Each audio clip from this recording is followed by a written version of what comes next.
Hey guys, I'm Matt from Popcorn Review the Movie Podcast, and I'm just a guy talking to a camera about movies. Today we are talking about Marvel Studios' first ever Halloween special, something that I actually think I'll watch every Halloween, Werewolf by Night. But before we start, the vibe, the mood, seems off. Let me fix that for a sec. Much better.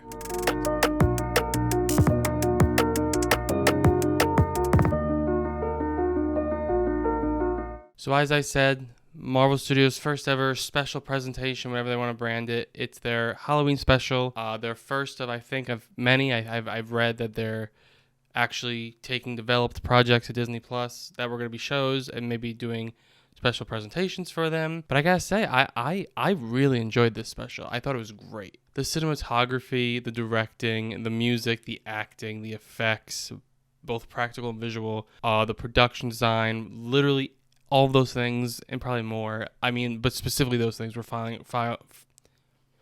firing on all cylinders. The director, who was a composer for many famous movies, especially Marvel movies, Michael Giacchino, if I'm pronouncing his name right, hopefully, he literally blew me away with this vision. The story itself was kind of simple, not in a bad way, just, it was a straightforward story, but he took it and he kind of added the suspense. He added this curiosity. He really put his heart and soul into this, and you can definitely tell. And he was able to achieve all the things I listed before. The cinematography was great. He was able to capture that vision and have someone do that for him.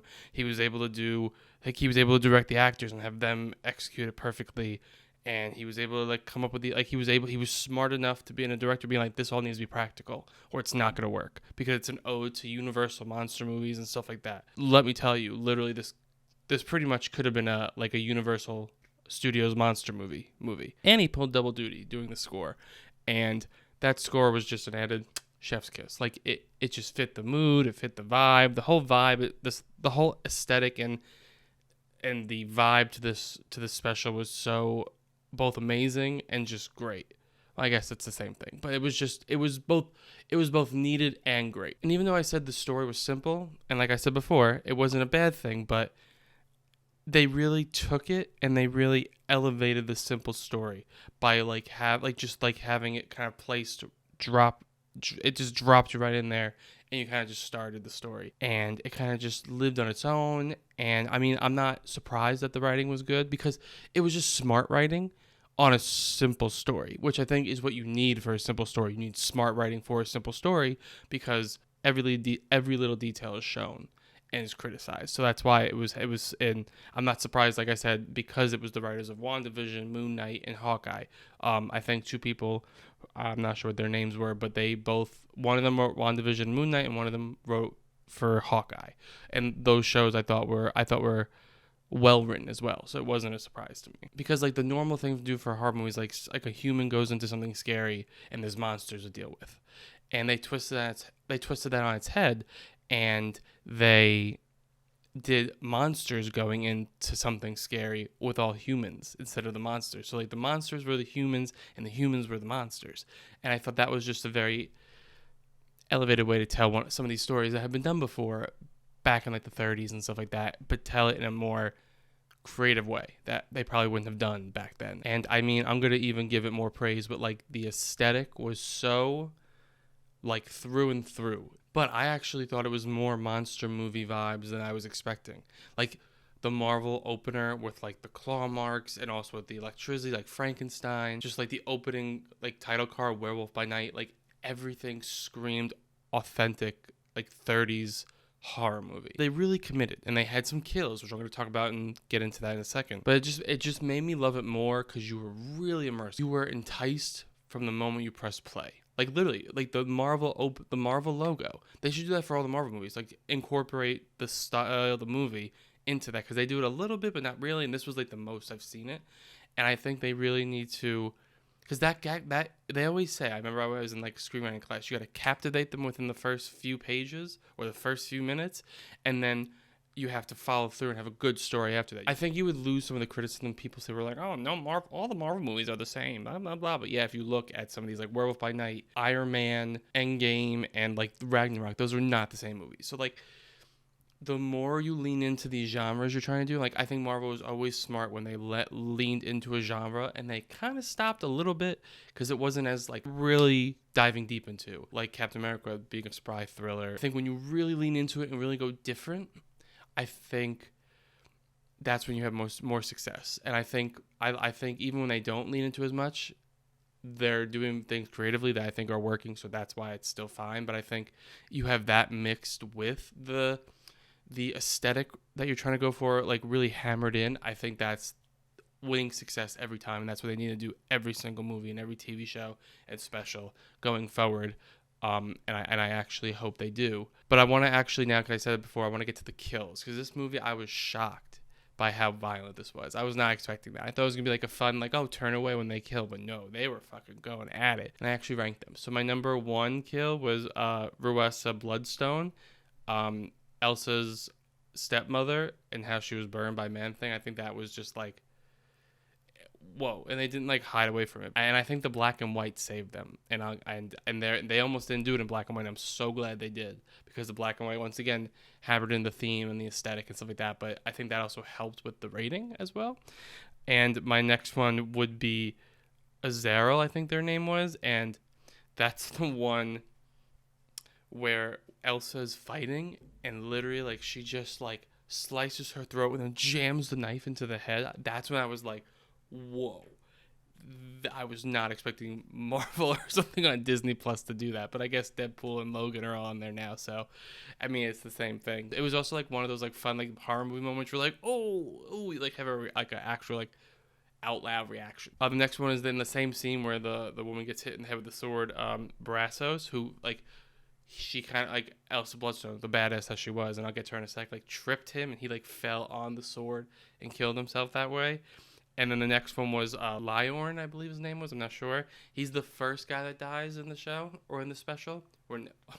I think except for 1, 2, 3 of the kills on here, Elsa Bloodstone killed all of them. So that's why she was great. I think she was like, she had so many layers to her. I think that's why I loved her too. But Lyorn was the guy that she shot the guy in the face with an arrow through the neck.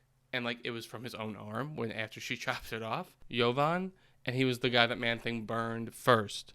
And you saw that in the trailer. And then I don't know if this is considered a kill, but I kind of had it as like an honorable mention was Jack Russell, the werewolf by night, going through and killing all the security guards in that one room and just like tearing them apart. And I think shying away would have made it worse. Or not worse, but it just would have taken you out a little bit more. You're like, oh, why didn't they do that? Like, oh, are they really trying to like what's the word? Edit it or like censor it? I was like, because sometimes that's where the movies get in trouble, when they like try to hide it, but like they can, it's not that bad where they can show it. So it's like that tricky line where like, do you show, do not? And like, but they also did the ones where they didn't fully show it. Not a kill, but when the werewolf transformed, you see it all through shadows while looking at Elsa Bloodstone. And I think that's great, because by the end of it, it was all practical.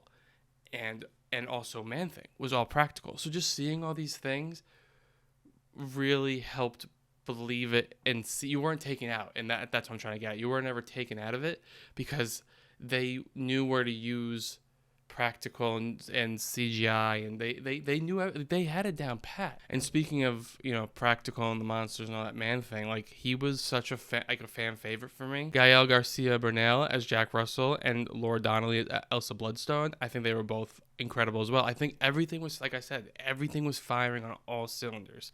Like there's not many criticisms I have for this special. There is one, and I guess we're here now, so I'll talk about it. My only criticism was I wish it was a little longer.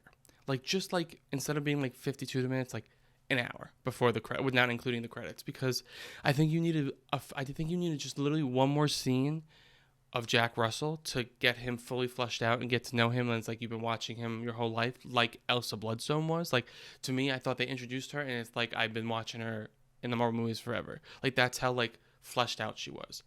And I thought she was a great character. See, now as Jack Russell, I thought he was great, but he was just like missing one scene, like one flashback to either show him right when he turned into the werewolf, like back in the like past, or just him dealing with it and stuff like that. And I think that if they would have just added that scene, like right from when they got knocked out in the garden to when they woke up in the cage, I think showing maybe a sequence of him dealing with all this back in the past would have been helpful. But then I did read that Michael Giacchino was hoping to make this kind of just like a Twilight Zone episode where you just plucked right into the story, and at the end you're like, it can go in many different directions, but there's a beginning, middle, and end, but it's also there could be more. But I just feel like he could have had just one more scene to then have them both equally be fleshed out just as well, and I think it would have helped it. I think it would have made it literally a 10 out of 10. That just having, I think, not showing maybe his backstory a little more, because it's not an origin story, but just showing him with this to kind of get both sides, get him his personality more of like dealing with this and both sides of the werewolf and the person, and I think that would have really helped. And so it went from a 10 out of 10 to a 9 out of 10. So yeah, I'm giving this a 9 out of 10, but I still think it was incredible. I really do think it was great. And before I kind of end this, I actually have to say there was all these articles saying Blade was cut out because of scheduling conflicts. I'm actually glad he wasn't there, because once again, you're taking the story that doesn't need anything and you're forcing stuff in there. And I think if you would have put Blade in there, it would have forced it. That's why you have his introduction, this great story of like literally like what all these characters could be, and now you can put them off into movies and stuff and have them interact. But it takes away from the actual story the more you add to try to help for the future. So do the story and then do the future. And I think they did that, and I think that was great. Like I said, I can't say it enough. This special was great, and now I'm looking forward to a lot of these specials. I just hope they're a little longer. Just a little longer. I'm hoping they're like an hour before the credits. Like literally just 10 more minutes. Like that's all I needed, because I don't think it needs to be a full-length movie. I don't think it needs to be a series, but I think it just needed a little more time just to kind of really go from like fleshed out to like literally like this is like perfect. And I think that's really where I'm sitting right now. It's one of the tops of Phase 4. I think they really stumbled upon something nice with these special presentations, and I can't wait to see where they go from there. So let me know what you thought of the special. Let me know if you liked it, if you didn't like it. Are you excited for more specials? Let me know all the way down in the comments. Not all the way down, just down below in the comments. So thank you for watching. Thank you for subscribing. Cheers.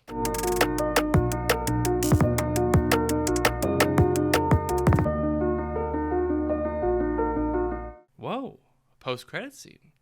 This isn't usual for my show. And I know, because I had to talk about how there was no post-credit scene in this special. It makes it the first Marvel, I think the MCU thing, to not have like a live action, an animated like thing that's in the MCU, not have a post-credit scene. So another thing that it's making it be very different from the MCU.